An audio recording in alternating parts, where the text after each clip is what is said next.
दोस्तों, कैसे हैं आप सब। पूरी उम्मीद करती हूँ बेहद अच्छे होंगे और अपना ख्याल भी अच्छे से आपने रखा हुआ होगा और आप हर चीज़ को व्यवस्थित तरीके से अपनी पढ़ाई में, अपनी दिनचर्या में लगा रहे होंगे।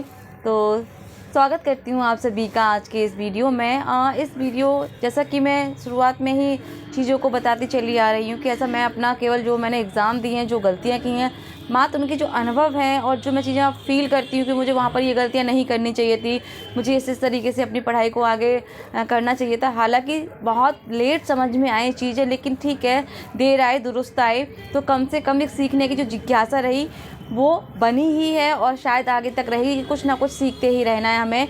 और मुझे लगता है एक शिक्षक के लिए सीखना कभी बंद नहीं होना चाहिए। तो बस ऐसी ही कुछ एक छोटी सी आदत कहेंगे जो कि मेरे अंदर है, कि कुछ ना कुछ सीखते रहना, कुछ ना कुछ करते रहना, खासकर अपनी पढ़ाई से संबंधित चीज़ों को। तो यहाँ पर आज जो मैं डिस्कस करूँगी, अब जो अंतिम 4 महीने बचे हैं हमारे पास एग्ज़ाम के लिए, मुझे लगता है यानी कि फरवरी, मार्च, अप्रैल और मई, हम 4 महीने ठीक से शायद कह भी नहीं सकते हैं, क्योंकि मई में तो लगभग हमारा एग्ज़ाम हो सकता है। तो फरवरी, मार्च, अप्रैल में समथिंग, आधा में मान लो। तो यहाँ पर अब हमें इस समय में कैसी रणनीति बनानी है, कैसे हमें अपने आप को तैयार करना है ताकि हमारा ये एग्ज़ाम क्लियर हो जाए और हम एक सीट अपनी गवर्नमेंट जॉब की ले लें। तो बने रहिएगा मेरे साथ। शुरुआत करती हूँ मैं कि सबसे पहले यदि कोई न्यू कैंडिडेट्स भी है और मुझे लगता है वो तैयारी कर भी रहे होंगे, तो काफ़ी हद तक होता क्या है कि हमें ये पता है हम टीजीटी पीजीटी की तैयारी कर रहे हैं। मुझे लगता है अब ऐसे समय कोई हो भी ना, लेकिन बाई चांस यदि कोई है भी और इस वीडियो को देख रहा है तो वो चीज़ समझ जाएगा कि सबसे पहले हमें अपना सिलेबस पूरा स्कैन कर लेना है दिमाग में कि आखिर हमारा सिलेबस क्या है, हमें पढ़ना क्या क्या है उस सिलेबस में। इस चीज़ को आपको स्कैन करना बहुत ज़रूरी है, अपने सिलेबस को। दूसरी बात है, सिलेबस के साथ साथ सबसे पहले हमें बेसिक, यानी कि आप टीजीटी पीजीटी तैयारी कर रहे हैं, हिंदी से है, सब्जेक्ट कोई भी हो, हर सब्जेक्ट का बेसिक महत्वपूर्ण होता है। जब तक आपको अपने विषय का बेसिक ज्ञान नहीं है, मुझे लगता है बहुत आगे तक हम नहीं पहुंच सकते हैं। तो उसके लिए मैं बताती रहती हूँ, आपको हिंदी साहित्य का इतिहास पढ़ना ही पड़ेगा, जो कि आपका बेसिक है। बात करूँ व्याकरण की, व्याकरण के लिए आप बहुत अच्छी किताबें हैं, आप सबको पता भी होगा, और मैंने अपने चैनल्स पर इस तरह की किताबों के काफ़ी अच्छे वीडियोस बनाए हैं, तो आप वहां जाकर उनको देख सकते हैं। तो यानी कि हर सब्जेक्ट का आपका बेसिक सबसे अच्छा क्लियर होना चाहिए। उसके बाद ये आपको फर्स्ट मंथ में करना है, यदि कोई नई कैंडिडेट है तो मैं बता चुकी हूँ। उसके बाद आपको मेहनत है, आप शुरुआत ही कर रहे हैं, तो मुझे लगता है 8 घंटे तो आपको, यहाँ मैं उन लोगों की बात कर रही हूँ जो शुरुआत कर रही हैं, वो ज़रा ध्यान दें। और जो लगभग 2, 3, 4, 5 साल से तैयारी में हैं, तो उनको तो अपना पूरा अनुभव हर चीज़ का हो चुका होगा कि, और ये भी उन्हें पता होगा कि हमें कैसे क्या करना है। तो यहाँ पर जो न्यू हैं स्टूडेंट्स, कैंडिडेट्स, तो उनको लगभग 8 घंटे तो अपनी पढ़ाई में देने ही देने हैं। हर टॉपिक को आपको बहुत गहराई से समझते हुए चलना। समझ अभी कुछ भी नहीं आएगा, ये भी जानिए, पहली बार में समझ कुछ नहीं आएगा। कहने का मतलब ये है कि आपको चीज़ें एकदम से याद नहीं होंगी।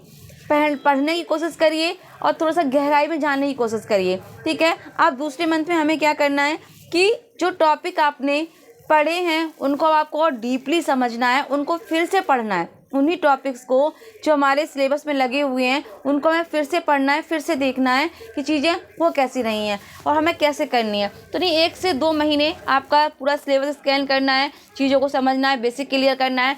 उसके बाद आपको टॉपिक वाइज आगे बढ़ना है और चीज़ों को पढ़ना है और समझना है। इसके बाद हमें क्या करना है, इन 2 महीनों में आप ये पूरा काम करेंगे और मुझे लगता है कि बहुत अच्छे से ये काम आपका हो भी जाएगा।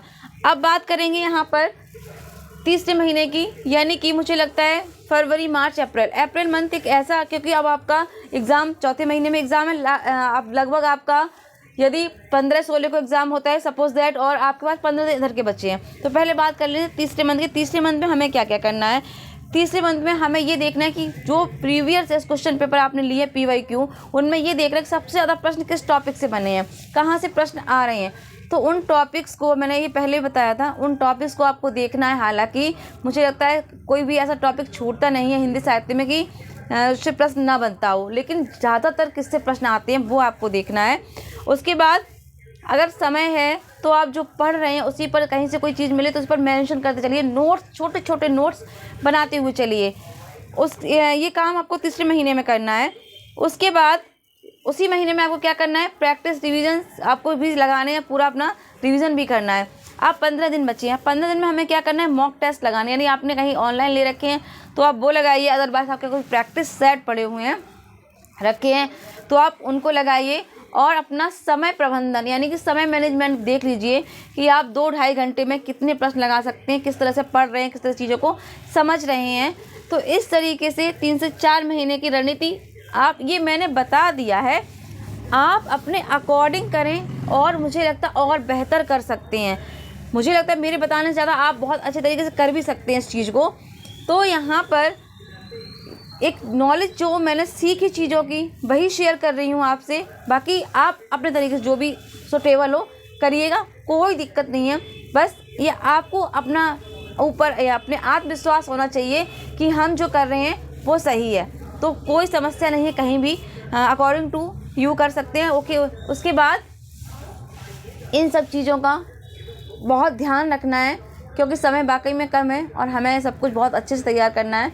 तो सबसे पहले यही कहूँगी, बेसिक तो बहुत अच्छा क्लियर होना ही चाहिए और आपका रिवीजन और एग्ज़ाम देने से पहले जो कैंडिडेट्स तैयारी कर रहे हैं मेरी तरह 3 साल से 4 साल से 5 साल से, तो उनका तो कम से कम अब तक तो 10 बार सिलेबस रिवीजन हो जाना चाहिए। हालांकि कहना बहुत आसान है लेकिन एग्ज़ाम आते आते मुझे लगता है बिल्कुल कम होगा, तो कम से कम 6 से 7 बार तो पूरा सिलेबस रिवीजन हो ही जाना चाहिए। ऐसी कोशिश कर सकते हैं भाई, दावे के साथ नहीं, तो कोशिश करने में कोई बुराई नहीं है। जब हम कोशिश करेंगे, सोच लेंगे तो वो काम हो ही जाएगा।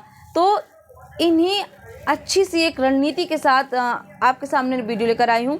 यदि अच्छी लगी हो मेरी बात और आपके पास इससे भी अच्छे सजेशन हो तो प्लीज़ कमेंट बॉक्स में ज़रूर दीजिएगा। स्वागत है आपका और आपके कमेंट्स का। मैं उनको खुद भी समझूंगी और खुद भी एनालाइज करूंगी चीज़ों को, अपने अगर जीवन में समझने लायक तो समझूंगी और आगे भी बढ़ाऊंगी उन बातों को। तो यहाँ पर आपके कमेंट्स मेरी धरोहर है, तो अपना साथ और सहयोग भी बनाए रखिए।